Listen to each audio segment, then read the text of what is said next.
students, this is Seema here, your English teacher, and today we shall do a very simple topic in grammar, that is parts of speech. And believe me students, I'm here to make grammar very, very simple and interesting for you. So let's start with this module in which we shall learn about noun, pronoun and adjectives. Let's go ahead. Letters from A to Z help us to form words. Of course, we know that, okay? Right from standard 1, you have learned how to form words. Let's take a look at this. Here we have all the letters of the alphabet. And let's say we make a word here. So we take a letter C and then A and then B. And that's how we make the word cab. Similarly, look at this. Rat. You all know it. Okay, how do we make this? We know it's simple. R, A and T. And let's take one more. That is a train. So here, how do we write train? We take the word or rather the letter T, R, A, I, N. And that's how we form the word. Of course, we know how to form the words. But today we shall learn that these words can be classified into different categories depending on the way we use them in a sentence. This classification is known as parts of speech. And this is what we're going to learn. So let's see here.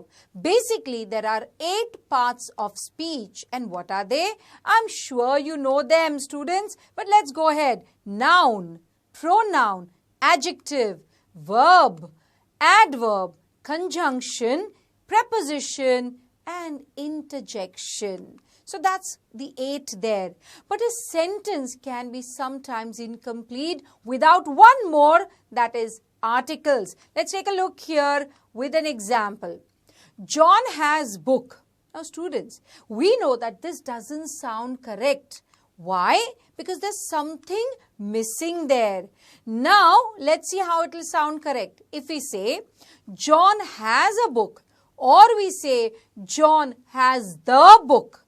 Now, it sounds correct with the use of a or the, which are articles. So, students, now we realize that articles too are a part of speech. So now we can see here that there are 9 parts of speech here along with articles. And we can actually classify them. The noun, the pronoun and the adjective can be considered as the noun family.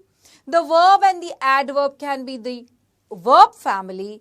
The conjunction, preposition, interjection. So we call it the shun family, T-I-O-N. And finally we have articles a and the. Just to make it easy for you to remember. Now what are we going to do? We shall take a look at each one of these parts of speech. So the first one, a noun. A noun denotes the names of persons, creatures, places and things. Let's take examples. Here you can see some of them. Okay, see here, baby, boy, this comes under the category of persons or people. Then we have mountain, we have rabbit, that is creatures, car, parrot, and of course a house here. So all these come under the category of nouns. Now let's go ahead. Pronoun. Now what is a pronoun? A word used instead of a noun is called a pronoun. Let's take this with an example. John has a book. He is reading now. Now we know that actually he here refers to John. But we don't say John has a book. John is reading it now. John is going out. Again and again we say the same noun. It sounds very repetitive. Doesn't sound nice. So what have we seen here? John is a noun here and he is the pronoun that we are using instead of John. Then we have a book. Okay, so book again is a noun here and instead of book, we are using another pronoun, it. So pronouns are basically used in place of nouns. We have some very commonly used pronouns. We use these very, very often. I, we call them the first person. You have you also, which is the second person. They becomes the third person. He, she, it also third person. Of course, we have singular and plural. So these are some examples of pronouns which we use very, very often. Now, let's go on to adjectives. A word which describes a noun is called an adjective. An adjective tells us more about a noun or a pronoun. Let's take a look here. A tall tree. We know that the word tall tells us more about the noun tree. It is describing the noun tree. Let's take one more here. A beautiful flower. So the word beautiful describes the noun flower and it tells us more about it.